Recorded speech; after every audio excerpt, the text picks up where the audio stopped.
আজকে অত্যন্ত একটা মর্মন্তুদ ঘটনা ঘটেছে। অর্থাৎ হয়তো আজকে নয়, যে একটা শিশু গতকাল থেকেই নিখোঁজ ছিল, পাওয়া যাচ্ছিল না। 9 বছরের বাচ্চা মেয়ে মাত্র। আজকে অনেক খোঁজাখুঁজি করার পর স্থানীয় জনগণ বাড়ির পাশেই একটা জায়গায় ওর প্রাণহীন দেহ পাওয়া গেছে। আমি এই পরিবারের সদস্যদের প্রতি, এই সন্তানহারা মা বাবাদের প্রতি গভীর সমবেদনা জ্ঞাপন করছি, তাদের আত্মীয় স্বজনদের প্রতিও। কিন্তু যেটা আমাদের গভীর উদ্বেগের সাথে, যেটা আমাদের এই জাতীয় ঘটনাগুলো যেভাবে বাড়ছে, এটা যে বলার, কেন ত্রিপুরা রাজ্যের মধ্যে হঠাৎ করে এই জাতীয় ঘটনা বাড়ছে। অস্বাভাবিক মৃত্যু, শিশু অপহরণ, শিশুকে এইভাবে ফুসলিয়ে নিয়ে গিয়ে মেরে ফেলা। শুধু শিশু কেন, কিশোর কিশোরী প্রাপ্তবয়স্কদের ক্ষেত্রে হচ্ছে, এবং সংখ্যা উত্তরোত্তরভাবে বাড়ছে। তার কারণ হলো সমাজের অস্থিরতা। গত 7.5 বছর ধরে রাজ্যে কর্মসংস্থানের কোনো দিশা নেই।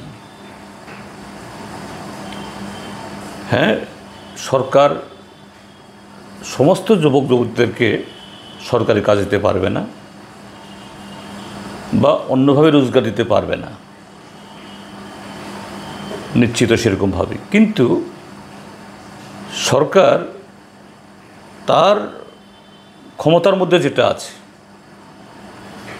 এই সরকার এসে তো নতুন করে একটা নতুন পদ তারা সৃষ্টি করেনি, একটা নতুন ডিপার্টমেন্ট তারা খুলেনি। যে পোস্ট অতীতেরই ছিল বামফ্রন্ট সরকারের সময়ের, এখন বয়স হয়ে গিয়ে রিটায়ারমেন্টে চলে গেছেন বিশাল সংখ্যক শিক্ষক, কর্মচারী এবং বিভিন্ন শ্রেণীর এই বিভিন্ন দপ্তরের সরকারি কর্মচারী। 10,323 জন শিক্ষক দুর্ভাগ্যবশত একটা আদালতের রায়ে তাদের চাকরি গেছে। এবং সরকারের দেওয়া তথ্য অনুসারেই এখনও 23-24টি দপ্তরের কোনো তথ্য সরকার দেয়নি। এতেই প্রায় 52-53 হাজার শূন্যপদ। এবং প্রতি বছর এইভাবে 6-7 হাজার কর্মচারী রিটায়ারমেন্টে যাচ্ছেন। একটা দপ্তরের অর্ধেকের বেশি ক্রুশিয়াল ডিপার্টমেন্ট, এগ্রিকালচারের মতো, তারপর এডুকেশন, ইভেন মেডিকেল অর্থাৎ স্বাস্থ্য, যেগুলো জরুরি, ওই ক্যাটাগরির কর্মচারী ছাড়া দপ্তরটা চলতেই পারে না। এগুলো ফিল আপ করার সরকারের কোনো উদ্যোগ নেই। শুধু বাগাড়ম্বর এবং মরুভূমিতে 2-4 ফোঁটা জল ছিটিয়ে ওরা বলছে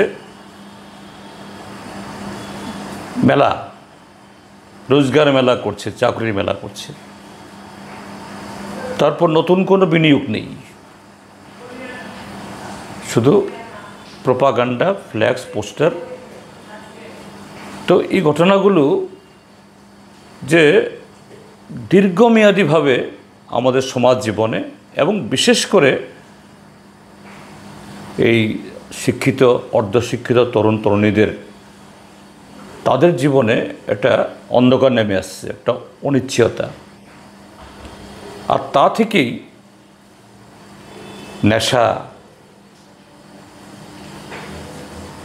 নেশা গ্রহণ করা এবং নেশার উপর ভিত্তি করে পাচার ইত্যাদি করার মধ্য দিয়ে রোজগার করার চেষ্টা।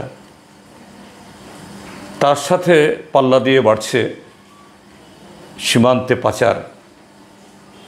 ওপারে বাংলাদেশ, সেখানে তো প্রায় 20 কোটি জনসংখ্যা, সব কিছুতেই তাদের ঘাটতি।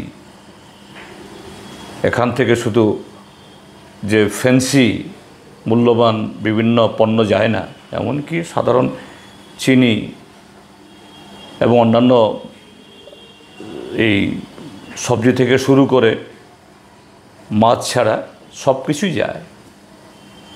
বাধ্য হয়েই শিক্ষিত অর্ধশিক্ষিত যুবকরা এরকম একটা যে অন্যায় কাজে লিপ্ত হয়ে যাচ্ছে এবং এই যে জীবনের যে এই অনিশ্চয়তা তাদেরকে ঠেলে দিচ্ছে এই অস্থিরতা থেকে মদ, গাঁজা এগুলো পাচার এবং এগুলোর ব্যবহারেও। সেদিন সোশ্যাল মিডিয়াতে দেখছি একটা যুবতী মেয়ে, ওই যে জান্নামুন্ডা নাকি জানি বলে, একটা গুটি দিয়ে জুয়া খেলা, একটা মেয়ে এই জুয়া খেলার তিনি এই কোনো একটা জায়গাতে পাহাড়ি এলাকাতে সেখানে মেলা, এখানে গিয়ে জান্নামুন্ডা এই গুটি লাটছে। এটা কলঙ্ক, এই রাজ্যের জন্য গভীর উদ্বেগের একটা অমানিসা তেরে আসছে। তার উপরে এটা বলা যায় পরিকল্পিতভাবে শিক্ষার মেরুদণ্ড ভেঙে দেওয়া হচ্ছে। সরকারি বিশ্ববিদ্যালয়, কলেজ, স্কুল এগুলোর পরিকাঠামো এবং ফ্যাকাল্টি, শিক্ষক শিক্ষিকা দেওয়ার কোনো নাম নেই। শুধু প্রাইভেট ইউনিভার্সিটি খোলো, প্রাইভেট কলেজ খোলো, তো এরা তো ব্যবসা ছাড়া কিছু করবে না। স্বাস্থ্যের ক্ষেত্রেও তাই, যে গত 7.5 বছরে যে ব্যাঙের ছাতা মতো আগরতলা শহরে নার্সিংহোম। আমি নার্সিংহোমগুলি সব খারাপই কথা বলছি না, কিন্তু তাদের বিজ্ঞাপন পত্রপত্রিকা যা দেখি যে বিশ্বমানের হার্ট স্পেশালিস্ট, হার্টের এই কী বলে চিকিৎসার জন্য সমস্ত ধরনের ফ্যাসিলিটিস সব কিছু বিশ্বমানের, আর যে হারে সেখানে ফি ধার্য করা হচ্ছে, তারা সবাই খারাপ।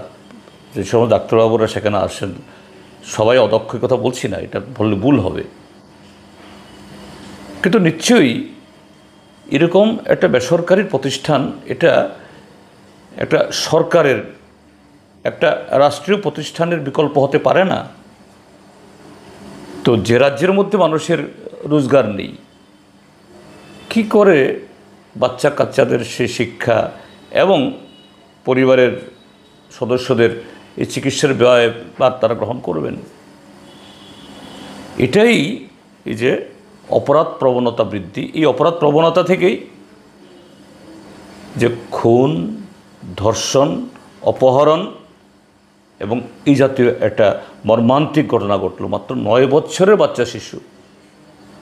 একটা সময়েতে আমাদের ট্রাইবেলদের মধ্যে গরিব হলেও এই জাতীয় অপরাধ, ধর্ষণ, অপহরণ এগুলো ছিল না, ট্রাইবেলদের মধ্যে এগুলো শোনা যেত না। এখন আর কোনো বাছ বিচার নেই। এটাই তো সভ্যতার নিয়ম।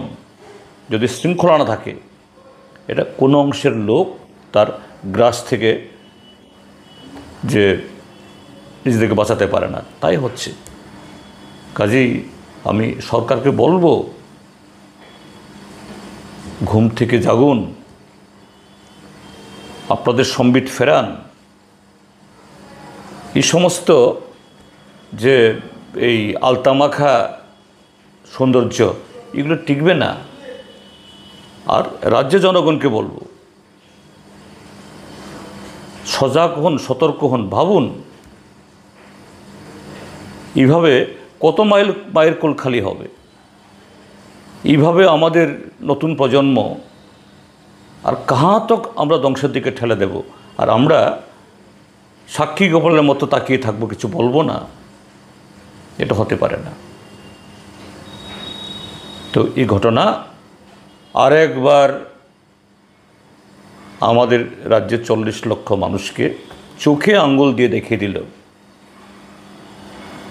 যে আপনারা সতর্ক হন, সজাগ হন, উঠে দাঁড়ান।